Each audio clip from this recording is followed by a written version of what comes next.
Qu'est-ce qu'un prophète? Qu'est-ce que la fonction prophétique? Voyons cela maintenant. Dieu se saisit d'un vase. Il peut être individuel ou collectif. La fonction du ministère prophétique peut s'exprimer par le moyen d'une nation, comme cela fut le cas pour Israël. Et il fait passer ce vase par une profonde expérience, brisant et détruisant, désillusionnant, révolutionnant entièrement les concepts. Nous voyons dans la vie de ces vases une merveilleuse capacité à être enseigné et ajusté.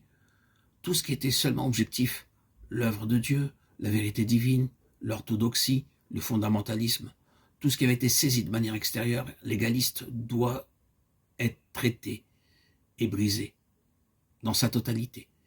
Il doit y avoir une nouvelle conception, un nouveau regard sur les choses, non plus un système formel, quelque chose d'extérieur à nous-mêmes que nous saisissons, mais une chose introduite et formée intérieurement dans le vase.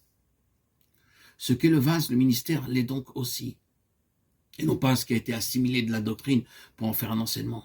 Oh, être affranchi de ces pauvres concepts.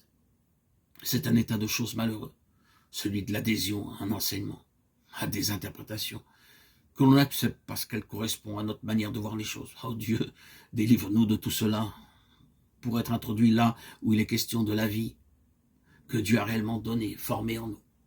Premièrement, il nous réduit en poudre et ensuite, il nous reconstitue sur la base d'un nouveau principe spirituel. Et c'est ce qui s'exprime dans le ministère. Ce qui est dit procède de ce qui a été fait en nous. Et cela peut-être depuis des années. Voyez-vous ce que signifie la loi de la fonction prophétique? C'est que Dieu est des vases oints en accord avec la vérité proclamée à cause d'une réelle expérience. Chaque atome de vérité qu'ils proclament a sa contrepartie dans leur histoire. Ils sont allés dans les profondeurs et ils ont été sauvés par cette vérité. C'est leur vie. C'est pourquoi elle fait partie de leur personne. C'est cela la nature du ministère prophétique. Le changement qui s'est opéré dans la vie de Moïse peut aussi se voir dans celle de Samuel. Je pense que Samuel est un des plus beaux caractères de l'Ancien Testament. Il est appelé prophète. Nous voyons que son cœur était entièrement voué à la plus haute et à la pleine pensée de Dieu. Il n'y avait aucun compromis. Intérieurement, cependant, il a fait preuve d'une merveilleuse charité à l'égard de Saül, du moins au cours des premiers mois. Il semble que cette période n'ait pas dépassé 1 an, la première année du règne de Saül, durant laquelle il semblait être sur la bonne voie. Toutefois, vous devez vous souvenir que Saül typifie la négation du principe le plus élevé, le gouvernement direct et immédiat de Dieu.